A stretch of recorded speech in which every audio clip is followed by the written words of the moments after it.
Good morning, Quadcopter 101, and what I got for you today is a really neat quadcopter, something special for you today.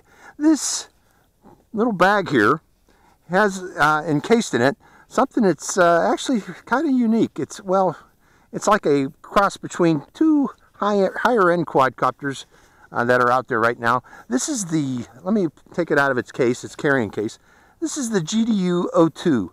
Now, what is the GDU 02? It is a drone, a quadcopter drone, camera quadcopter drone that is intended to be somewhere in between the DJI Spark and the DJI Mavic. Now, it has a little bit of each of the features of both of these. What's neat about it is that it's compact enough, and you actually can snap on its controller with the drone and pack it in that black bag that you just saw and throw it in your briefcase, or not briefcase, in your backpack, and take it with you out on a hike somewhere such as where I am today, okay? And pop it out and take a flight with it to explore the area. Let's open it up here first. I'm going to remove the controller from the quadcopter. It's held by two little plastic clips on both sides of it. All you got to do is lift it out like so, and it comes out. We'll go over the controller here shortly. Let's go over the drone first. Special features of the drone. And let's take this off. This is its camera gimbal protector. Put that in my pocket. It has a 4K camera. Actually a 4K camera. I will be recording probably at 1080p, unfortunately, folks, because I'm going to be uploading this to YouTube. But maybe I'll do a little short clip in 4K to give you a sample of what the 4K image quality looks like. It comes with a 3-axis gimbal. So, you know, it's 3-axis stabilized gimbal. In addition to that, instead of a folding quadcopter, this quadcopter has sliding arms that slide out like so. You know, pop it out like so instead of folding. It makes it a little bit easier, actually, than, say, the folding quadcopters. All you do is pull it out until you see this little line right here to tell you that it's fully open. Of course, it's got brushless motors, and these are 1806 2080 kV motors and folding propellers. Now, I mentioned 4K camera. It has a built-in 12 gigabytes of memory. Okay, there is no SD card slot to put your own memory card in here. This records into internal memory on the quadcopter itself. So, you know, 1080, or you got 11 gigabytes of memory to be able to save onto this quadcopter. Unfortunately, you know, some people would like to do multiple flights, and I don't know if that 11 gigabytes, well, in most cases that 11 gigabytes is more than enough. 11, 12 gigabytes is more than enough for most people to fly, but some others might have issues with that. It does have a kilometer of range predicted. Its battery is a big 3S 4000 milliampere hour battery that just slaps on like so onto the top of the quadcopter. I told you about that it records the internal memory. You can download that memory, or that video or photos, 13 megapixel photos, through this micro USB port on the back of the quadcopter. Now, let's see if I've gone over. Oh, notice these two sensors on the front. These are obstacle avoidance sensors. So it does have obstacle avoidance, folks, built into it. Additionally, on the bottom of it, it has optical flow sensor in addition to GPS GLONASS to help maintain its position in space, along with two acoustic sensors to help maintain its altitude when it's close to the ground. So, you know, lots and lots of features added to this particular quadcopter. Now, it has flight modes, both map mode, where you can fly with waypoints, along with a camera mode where you can have manual flight or rocket flight, where it'll go up straight up into the air and focus itself on you as it's doing such. Droney flight, where it'll focus on you and fly backward up and away from you. Point of interest flight, where it'll circle a point of geographic point of interest. Gesture control, so you can take photos and videos just by using your hand, just like the DJI Spark. And additional to that, it has circle me and follow me. All pretty neat. Now, one thing this does not have, which its competitors does have, is no-fly zones in its app. I think that is a plus, to tell you the truth, folks, because sometimes those no-fly zones are irritating, and sometimes they're not exactly accurate. it has a controller. Now you can fly it either directly via the app on your smartphone, or you can plug your smartphone into this controller here and control it strictly via the controller through the app, and yet still get FPV video via the app. It does have, obviously, it does have automatic return to home and landing, and one button takeoff and landing. The buttons on this is the on-off button. You can switch from GPS flight to sport mode if you want to fly it as a sport quadcopter by moving this switch to the right. Most people are going to want to fly this probably in camera mode.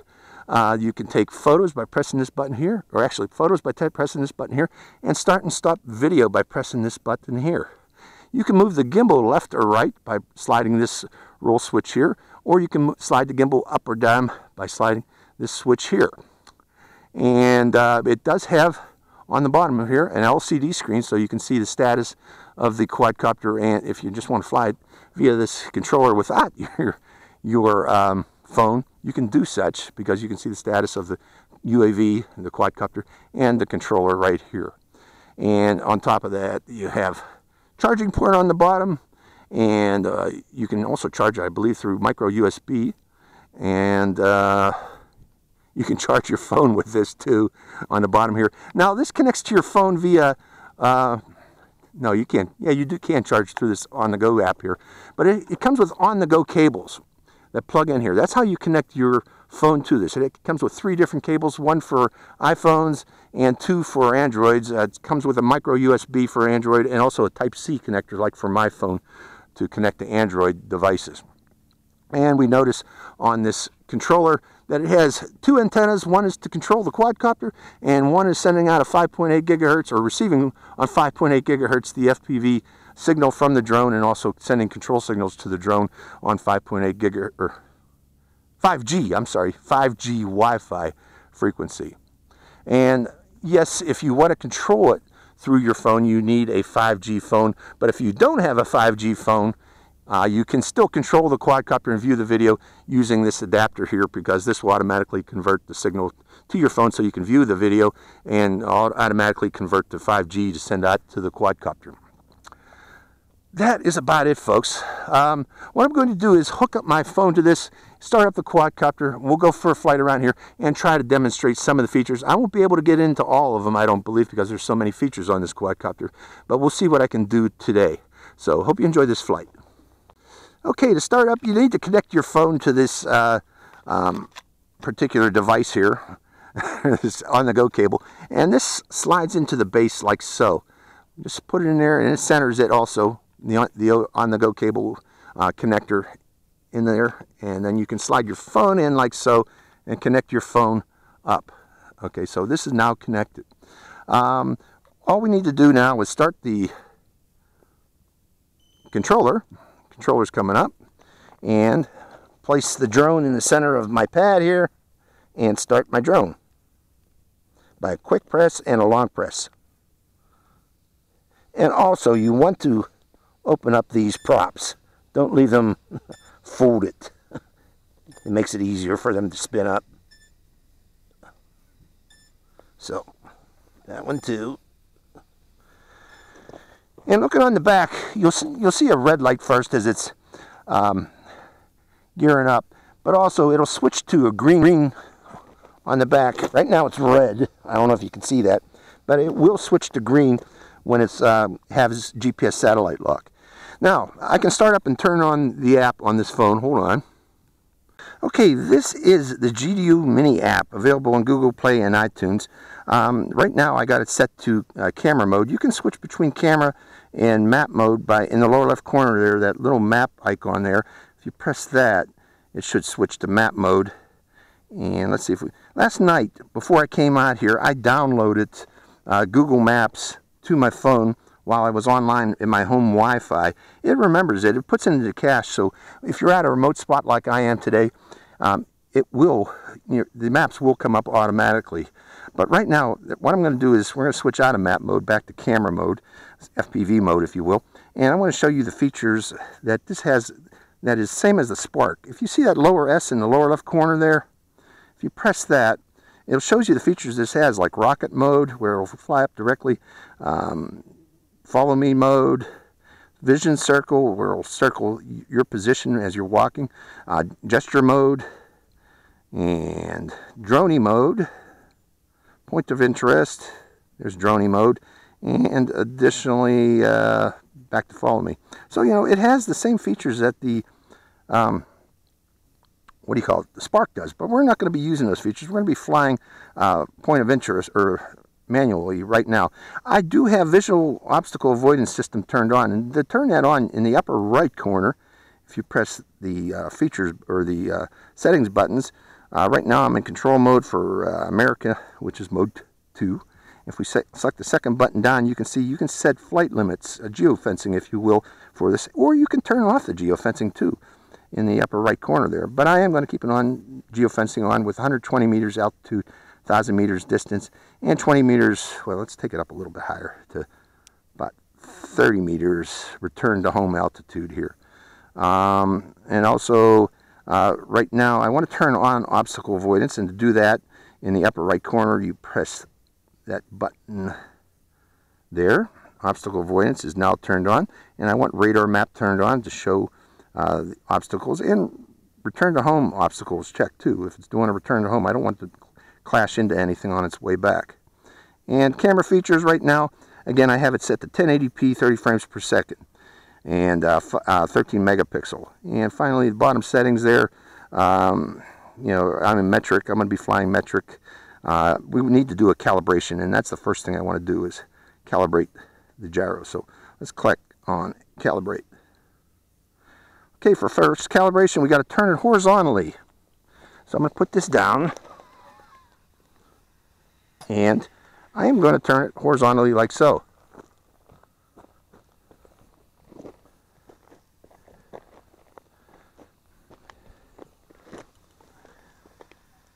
And actually, I'm going to hold this while I'm doing that. I'm going to rotate until it tells us calibration is complete.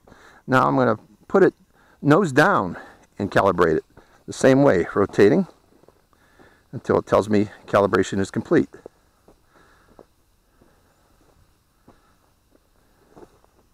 Calibration is successful. Okay, so we are ready to go. I'm going to put the drone back on its landing pad and give the keys to my car to my wife, because she wants to go back to the car. We are ready to go. We should be ready to go. So the first thing I'm going to do is one key. Actually, I'm going to start recording video. And let's do that now. And video is recording. Obstacle is safe. So we should be good to do a takeoff. So pressing one button, takeoff.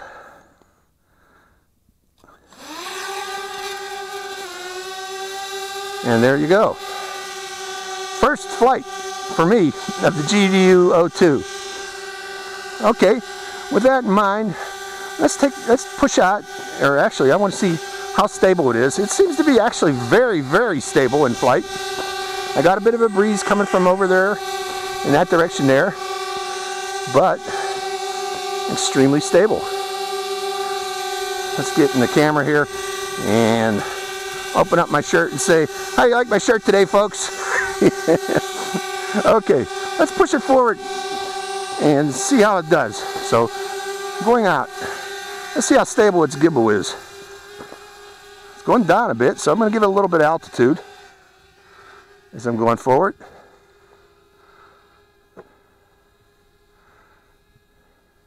Going a bit higher too. And let's plop it right about there. And turn it back toward me. Rotating. And a little bit more, I believe. And a little out there. Okay, let's bring it toward me. Now, I'm not doing long distance flying today, folks, really. I wasn't planning to do that. I just want to try show its features, mainly the ones that are similar to the Spark today. I got another site I'll do long distance flying at. The reason I don't want to do it here because it's a hefty hike, as you can see here, if it does go down. Let's bring it a little bit closer, right about there. And let me move the gimbal pointed down toward me. There I am. Let's try one of these features. Oh no, going back from map mode. Let's try one of these spark features, spark-like features. Let's do rocket first. Ready? Like this, we're going to go up to 20 meters. Okay, ready, set, start. There it goes. I should have done it into the sun like that. It says photo taken. Let's hit exit and come back down again from way up there. Reducing throttle. And I want to put it in a different position so that it's not in the sun like that. I'm going to come over, let's go over this way.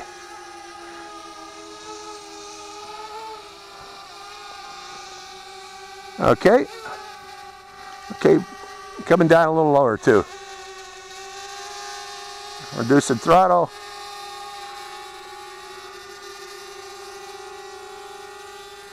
Right about there. And can you see me, folks? Not very good, but there I am. Next thing I want to try is, are we still recording? We're still recording. Next thing we're going to try is droney. Where's droney? There's rocket, point of interest. Going right past droney. Droney, sure. And I gotta, I believe, circle me. Okay, so it knows me. Then hit start to fly. Bye-bye.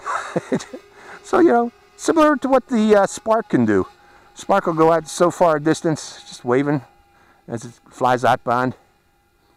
Spark does this too. Does it come back again? It'd be nice if it comes back again, and it looks like it does. Is it returning back to me again? No, it looks like it's staying right there, so we're going to have to push forward and bring it back down again. Okay, from that altitude there, actually,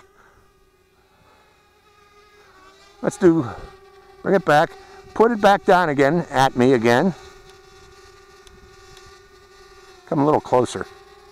Come a little bit closer. Right about there. Point it toward me. And do I see myself? I got to raise the gimbal back up again. Next thing I want to try is follow me. Now it's a visual follow me, so we're going to hit sure, and then we got to mark me in the visual range there. It says flying altitude is too low. Let me go up a little bit higher. That's right. Now we're fine. And hit follow. Obstacle safe. And it should be following me right now. So let's see if that's true. By the way, isn't this a neat area to fly? I'm looking at the pictures. I see that I'm still showing up in the green. So, you know, just like the Spark can do this too. Follow me and maybe circle me. Let's try circle me next. So from there, hitting stop, and this should be recording when I do that. Let's try that again. Vision tracking. Let's see, exit. Okay, we did rocket, we did, I want to do a gesture shot. To start and end the video, all we need to do supposedly is put my hand up. Oh, I'm still recording though. Okay, with that in mind, let's do a circle me while, where's that at? Rocket, droney, point of interest, gesture, vision circle, that one. So, and hit sure. And I'm going to have to move the angle down, go away, and then mark my position. Oh, target lost.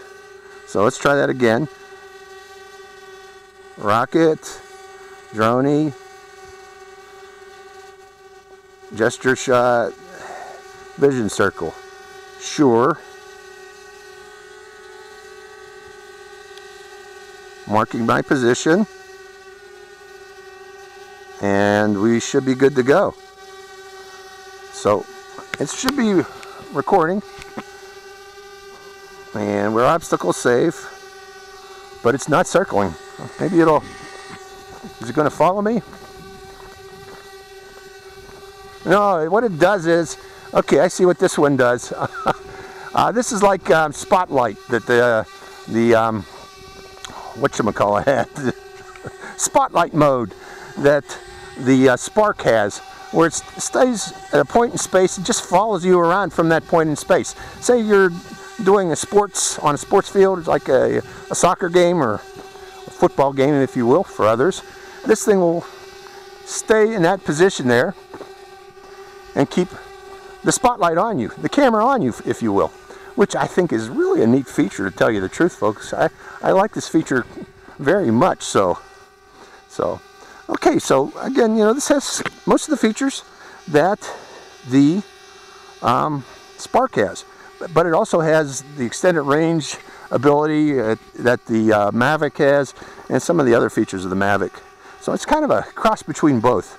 Let's hit exit there one more time. Let's go back into this mode here. See, I don't want to do circle meet because I'm afraid to hit some of the tufa around here. But we did point of interest, or let's see, gesture. Let's try this. So we'll hit sure, and we're going to start and end the video. See if we can do it using this. Okay, it's still recording. So let's stop the recording there. Go into this, and we're going to do gesture, rocket gesture. There we start and end the video. Hit sure, and let's try that. First, we got to move the camera down toward me again, and let's see if it. Well, I guess it's too far to do this. How about if we got a little closer? I'll try this at another time, folks. Gesture mode, even on the Spark, seems to be an issue, but I'm going to stop that. Okay, so we're going to exit out of that, start the video camera up again, and I'm just going to do a slow flight outbound. How much? I got 44% battery left, so we still got plenty of battery. But let's go outbound, just over the area, and look around.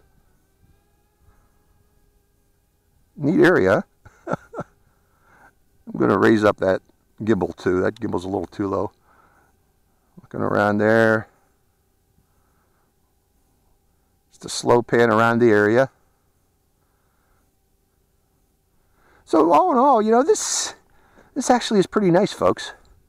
GDU spent some time on this and took a while before they actually released it. They didn't, you know, they said they were going to release it before Christmas, but they weren't ready, and they were wise to do such.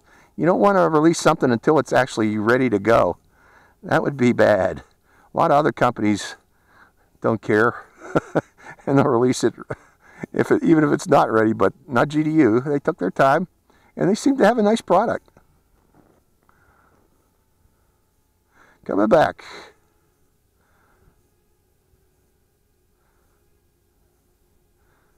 And let's bring it down a little bit lower. Bring it up to me.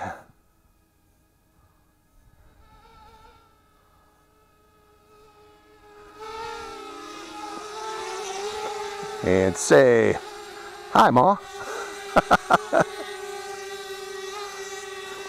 So, pretty neat quadcopter. Okay, how much powder I got? I got 34% left. Still got enough to go out one more time. This time we'll go off this way.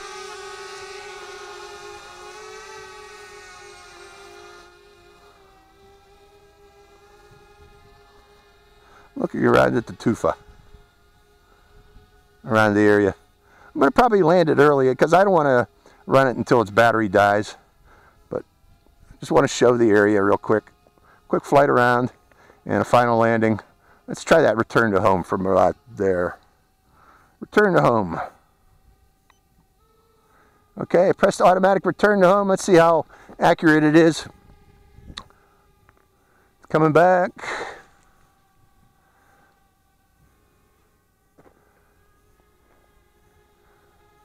I'm back. This is automatic return to home, folks. I just pressed the return to home button. We're going to call it quits here. My battery power is getting low, 27%. So it's saying, yeah, I should come home. So we'll see how accurate its return to home is. And it's descending, descending, descending from way up there.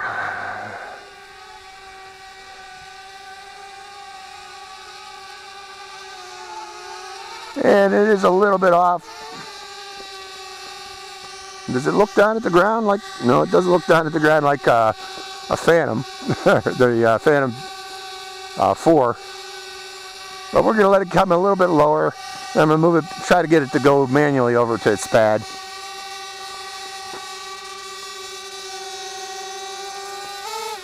Stopping it, I gave it a little bit of throttle. So we're off about 2 meters. So coming down a little lower.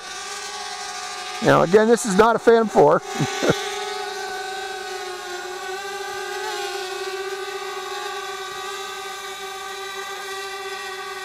And land.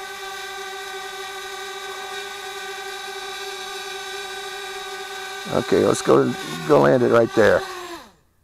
So, not bad.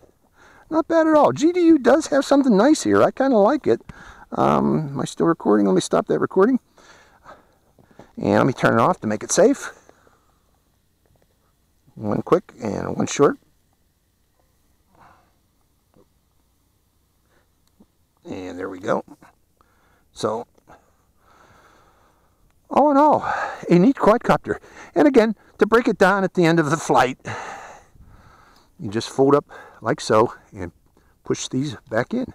And these motors are not hot, okay? You're not going to get burned by these. That's another good thing, so don't worry about that. So you just push in with the palm of your hand to close it up. This one up like so. Push in with the palm of your hand to close it. Like so. Push in with the palm of your hand to close it.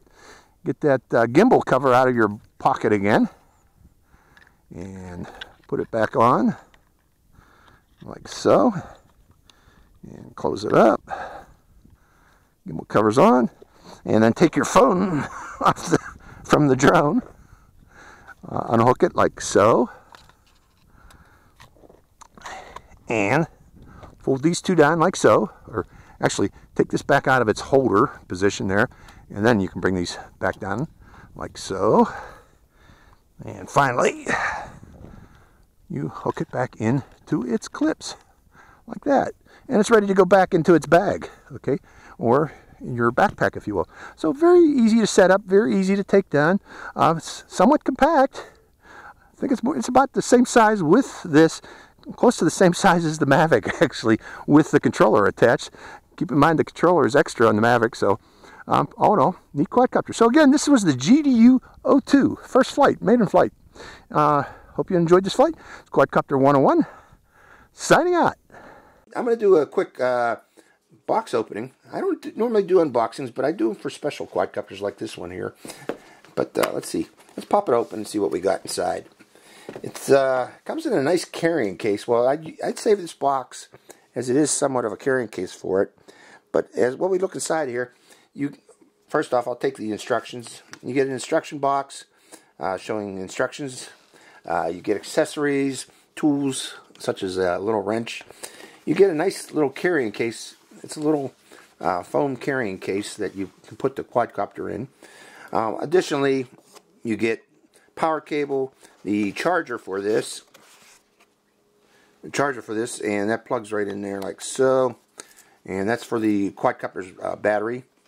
And also an additional plug, and I think this is for the running. Actually, I'm not sure what this is for yet, but we'll get into that later when I get to that part of the review. Now, the quadcopter itself and its controller come connected. This is unusual. Notice how they're stuck together. They're kind of wedged together, and to unwedge them, you have to apply a little pressure to the right or left, and they come apart like so, but they go back together the same way.